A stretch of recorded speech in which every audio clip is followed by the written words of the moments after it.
En ces heures dramatiques, nous recevons énormément de questions par notre site, par notre Facebook, et ça tourne toujours autour de deux questions en fait. Comment est-ce possible que des choses pareilles se produisent et comment les arrêter, comment empêcher que ça recommence?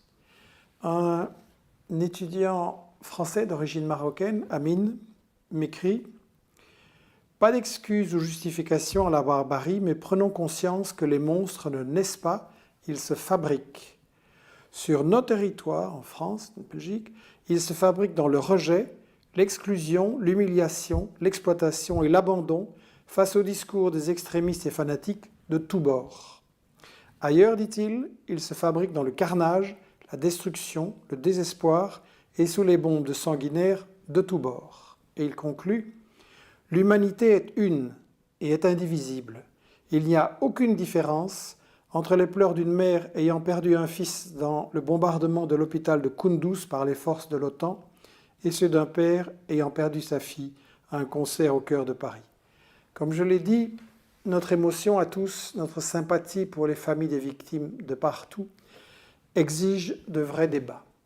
Et je tiens à dire clairement, au-delà des faits, il nous faut les causes, et je tiens à dire, j'accuse M. Fabius, Hollande, Valls, d'être responsables de ce qui est arrivé à Paris, pour la raison bien simple que Fabius a déclaré « Al-Nosra », c'est-à-dire Al-Qaïda en Syrie, fait du bon boulot, reconnaissant l'alliance de fait de la France avec les terroristes en Syrie, et avant on avait eu le cas en Libye et dans d'autres pays. J'accuse les relations avec les régimes de l'Arabie Saoudite et du Qatar qui ont répandu cet endoctrinement, cette intoxication de quelque chose qui se prétend islamiste mais qui n'a rien à voir avec l'islam, qui est une falsification de l'islam. Et je ne suis pas le seul à accuser, puisque M. Alain Chouet, qui était responsable de la DGSC, donc la Direction Générale de la Sécurité Extérieure, M. Alain Chouet a déclaré, je cite, « Au Moyen-Orient, au Sahel, en Somalie, au Nigeria, nous, la France, sommes alliés avec ceux qui sponsorisent depuis 30 ans le phénomène terroriste, alliés avec ceux qui sponsorisent le terrorisme. » Et il continue, « On s'épuise à s'attaquer aux exécutants, c'est-à-dire aux effets du wahhabisme, mais pas à ses causes, et on n'y arrivera pas à arrêter les attentats comme ça, dit-il, à moins de mettre un flic derrière chaque citoyen. » J'accuse l'alliance avec l'Arabie Saoudite et le Qatar.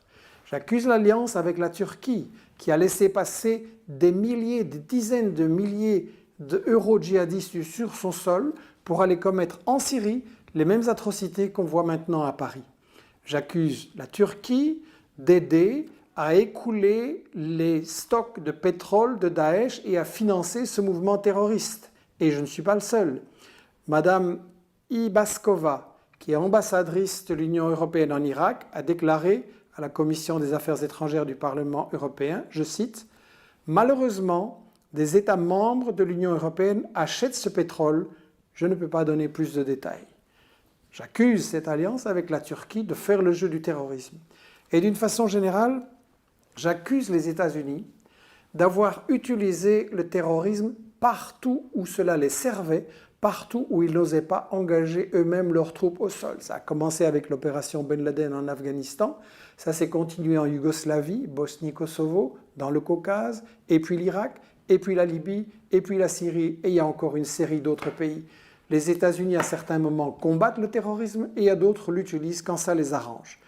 Et bien entendu, on va me dire, oui, mais comment expliquez-vous que s'ils ont financé le terrorisme, maintenant, ces terroristes viennent frapper au cœur même de la France sur le sol européen? Il ne faut pas voir ça comme un complot où la CIA organise tout de A à Z et contrôle tout infailliblement. Oui, ils l'ont organisé, mais ce n'est pas un complot. C'est une alliance avec des forces qui existent et qui ont leur propre agenda.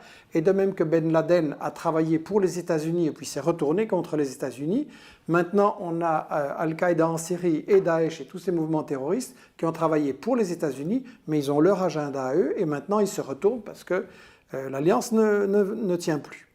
J'accuse d'une façon générale les États-Unis d'avoir montré l'exemple de la violence, d'avoir mené des guerres tout le temps depuis 25 ou 30 ans et d'avoir montré à tous les peuples que les problèmes, on veut les résoudre par la violence. Je rappelle que la charte de l'ONU prévoit que tous les conflits doivent être négociés. On n'a pas le droit de faire la guerre. C'est strictement interdit par la charte de l'ONU depuis 1945.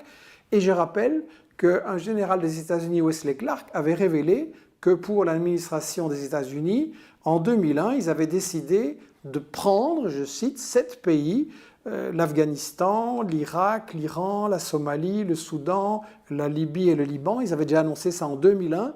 Donc il y avait clairement un programme pour développer la guerre. J'accuse cette alliance avec Israël de empoisonner, de semer un climat de haine dans le Moyen-Orient et de montrer qu'on maintient le colonialisme par la violence et en fait le refus de négocier. Ça, c'est sur le plan des causes extérieures de ce terrorisme. Mais il y a aussi des causes intérieures en France, en Belgique, dans les pays européens qui font que des jeunes tombent dans le panneau de ce terrorisme et j'accuse le maintien de la discrimination raciste envers les immigrés, que ce soit à l'emploi, que ce soit dans la vie quotidienne. La discrimination, le délit de sale gueule, les contrôles, les humiliations policières, c'est ça évidemment qui provoque une rage et une colère qui, la plupart du temps, cherchent à s'exprimer d'une façon tout à fait positive et chez l'un ou l'autre qui pète les plombs à cause de toute cette indignation et de ce mépris, on se fait intoxiquer, mais par des gens qui par ailleurs sont nos amis, puisque c'est l'Arabie Saoudite qui intoxique les jeunes des quartiers populaires pour les utiliser comme chair à canon.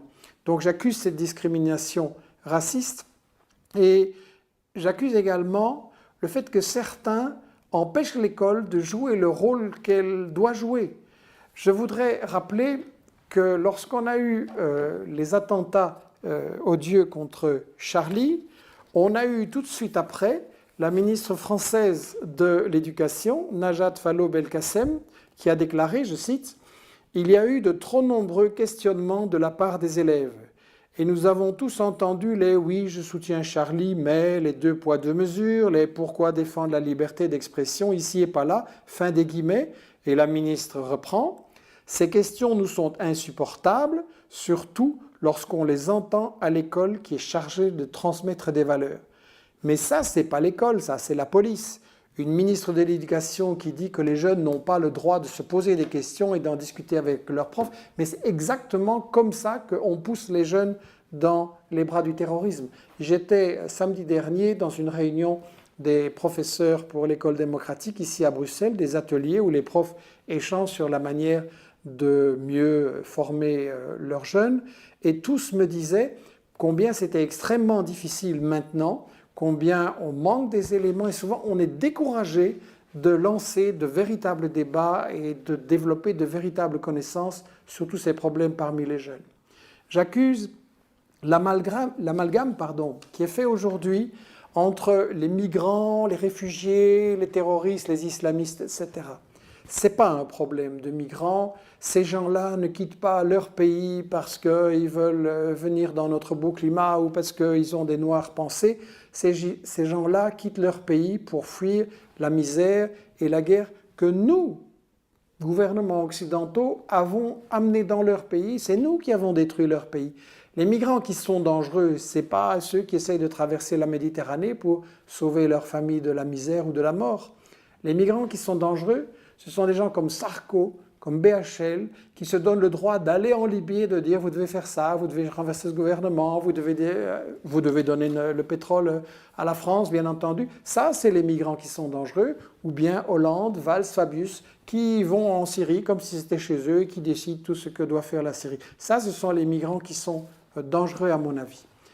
Et j'accuse enfin le fait que des gens essayent d'utiliser ces événements tragiques pour répandre la haine des musulmans, pour répandre l'islamophobie. Ça, c'est une chose sur laquelle j'avais déjà mis en garde et qu'on a encore vu récemment. On a à la télévision pratiquement pas eu de débat où on pouvait vraiment discuter sur le fond des choses. Et au lieu de ça, on a eu parfois des appels à la haine, mais absolument ahurissants. Sur la télévision belge dimanche dernier, on a eu un certain Moniquet, il l'a dit lui-même d'ailleurs, c'est quelqu'un qui a travaillé pour les services secrets français et israéliens, c'est quelqu'un d'extrême droite, Et il nous a dit... Vérifiant du monde arabe. Il n'y a pas de démocratie dans le monde arabe, il n'y a pas une université valable dans le monde arabe, il y a peu de création artistique dans le monde arabe, il n'y a pas de création scientifique dans le monde arabe. Alors je sais, on va me dire au 7e siècle, oui, on est au 21e siècle. Ça, c'est complètement faussé le problème. Ce n'est pas un problème d'arabe ou musulman ou chrétien. Bush se réclamait du christianisme, il a fait les erreurs qu'on a vues en Irak et ailleurs. On ne va pas jeter tous les chrétiens en enfer, si j'ose dire, parce que Bush a fait ça. C'est la même chose. Ce qui se passe là n'a rien à voir avec la religion en islam. Et je voudrais faire remarquer deux choses. Chaque fois qu'il y a eu, dans le monde arabe ou musulman, des dirigeants qui étaient des démocrates, ou qui n'étaient pas des démocrates, mais qui en tout cas étaient des laïcs et voulaient moderniser leur pays. Qu'est-ce que l'Occident a fait? Il les a assassinés, il les a renversés. On a fait ça en Égypte, on a fait ça en Iran, on a fait ça en Libye, on a fait ça en Syrie. Donc, il y a quand même une hypocrisie fondamentale. Vous vous plaignez que le monde arabe et musulman n'est pas démocratique, mais chaque fois qu'il y a un démocrate, vous le renversez pour que les multinationales puissent contrôler le pétrole et voler les peuples locaux, ce qui évidemment est très démocratique. Donc, on est dans l'hypocrisie. Et alors on en profite pour répandre un discours de panique et de peur vis-à-vis des musulmans qui sont dangereux. Et évidemment, comme ça, on ne va faire que jeter de l'huile sur le feu. La question qui nous préoccupe tous, c'est comment on va empêcher la répétition de tels attentats. Et là, on nous dit que nos gouvernements nous protègent. Qui est lui? Un jour, une question. C'est quoi le terrorisme ? Il est difficile de lutter contre le terrorisme, car ses partisans se cachent et disposent de moyens sophistiqués pour agir. Mais la plupart des pays font tout pour protéger leurs citoyens. La France dispose par exemple du plan Vigipirate. Un ensemble de mesures basées sur la vigilance qui ont déjà permis de déjouer plusieurs attentats. En réalité, nos gouvernements ne nous protègent pas. Je pense que c'est eux qui ont créé le risque de ces attentats à Paris et ailleurs, et je ne suis pas le seul à le dire. Alain Chouet, dont j'ai parlé, donc un ex-dirigeant de la Direction générale de la sécurité extérieure, a dénoncé l'attitude de la France sur la question de la prévention du terrorisme. Je cite : « Les services de sécurité syriens ont épargné à la France à plusieurs reprises de terribles catastrophes que des terroristes d'origine arabe s'apprêtaient à provoquer. Seuls les renseignements fournis par les services syriens nous ont permis de les déjouer et de sauver des vies innocentes. » Et il donne un exemple. « Nous avons obtenu, grâce à la coopération avec la Syrie, de précieux renseignements qui nous ont conduits à déjouer en 2008 un plan terroriste qui aurait fait des milliers de morts dans le métro de Paris. Grâce au colonel Maklouf, on a pu démanteler, intercepter un groupe des plus dangereux terroristes d'Al-Qaïda. » Et alors, il s'étonne de la politique française et il dit « Comment peut-on mettre sur la liste des sanctions françaises et européennes cet officier Maklouf qui a été blessé lors d'une opération contre des terroristes qui attaquaient les ambassades françaises et américaines à Damas. Imaginez que quelqu'un sauve nos enfants d'une mort certaine et au lieu de l'en remercier, notre diplomatie le traite de terroriste et le met comme un criminel sur une liste de sanctions. Et en plus, dit-il, nous les remercions en finançant, nous, des attentats terroristes sur leur territoire. Est-ce une politique raisonnable ? Ça, c'est un avis des responsables officiels de la sécurité en France. Sur base de ça, et je tiens à lancer un appel pour justement qu'on puisse se mobiliser pour empêcher la répétition de tels actes. Je crois que pour empêcher cet engrenage de guerre, de terrorisme, d'attentats, il faut absolument dire stop aux guerres et aux ingérences. Je l'ai dit, la guerre, elle est illégale. Elle n'est pas une façon de résoudre les conflits internationaux.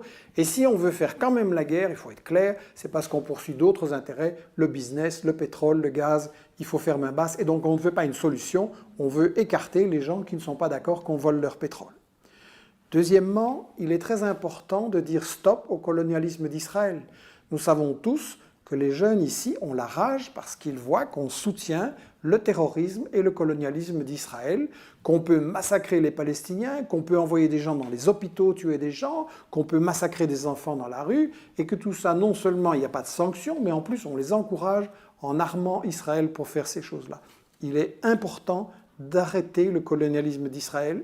Il est important d'arrêter le rôle épouvantable joué par l'Arabie saoudite et le Qatar. Il faut arrêter nos relations avec ces pays tant qu'on ne met pas fin à ce financement du terrorisme, à cet endoctrinement, et tant qu'on ne laisse pas ces populations évoluer vers la démocratie.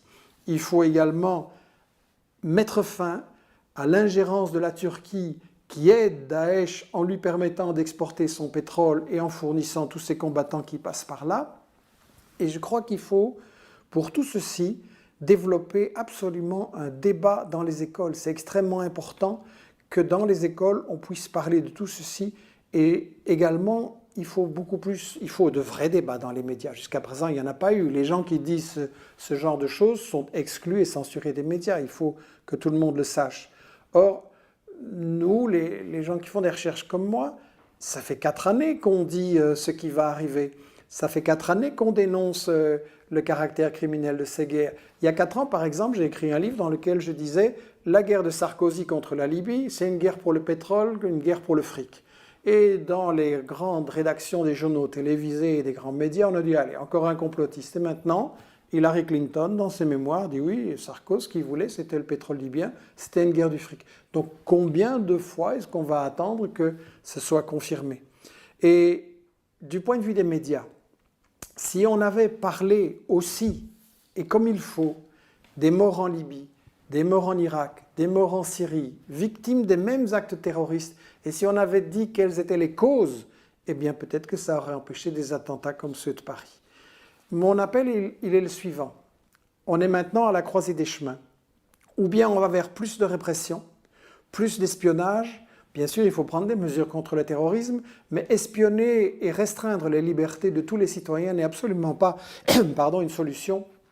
Je pense qu'il faut, face au terrorisme, pas moins de liberté, mais plus de liberté. Et ça passe par la liberté de débattre, ça passe par la liberté de s'informer.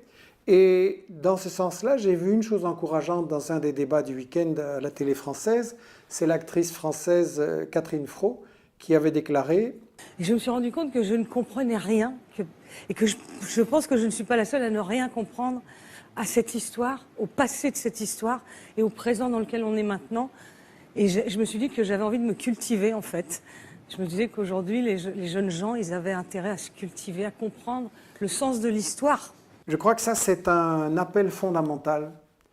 Pour comprendre la situation, pour pouvoir peser sur les décisions, nous devons nous cultiver, nous former pour comprendre l'histoire, pour comprendre les intérêts économiques et stratégiques qui sont dans tous ces conflits, et pour comprendre les principes de la propagande de guerre, c'est-à-dire la façon dont on manipule. Et Investigation, une partie de notre travail, à côté de la newsletter, du site et de la chaîne vidéo qui est en formation, c'est de faire des livres là-dessus justement pour que chacun puisse se former et être capable d'en débattre autour de soi et de dépasser les médias mensonges qu'on entend.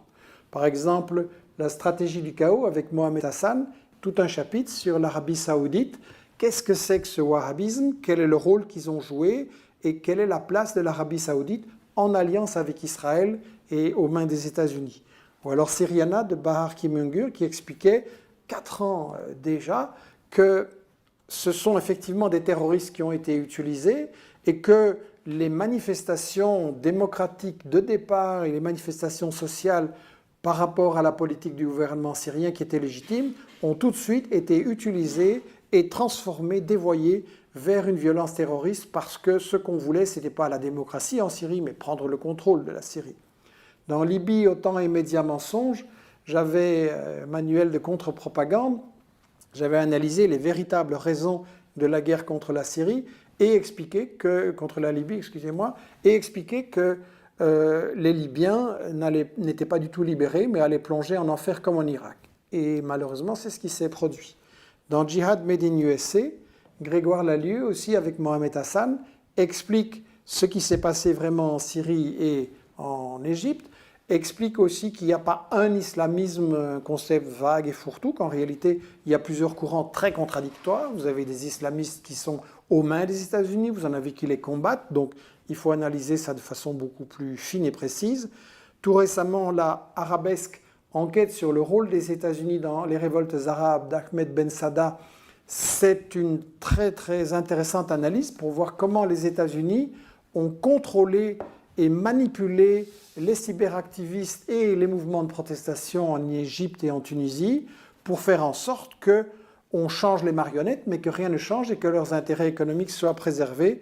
Et donc dans « Je suis ou je ne suis pas Charlie », j'avais étudié le phénomène de l'islamophobie, les problèmes de l'immigration et décrit la complicité permanente depuis 30 ans entre les États-Unis et le terrorisme, l'utilisation en fait du terrorisme par les États-Unis. Et je voudrais dire que mes sources dans ce livre sont uniquement des sources qui proviennent des États-Unis, bien entendu. Pour conclure mon appel, nous sommes à la croisée des chemins. Le monde est en train de changer très vite, très brutalement.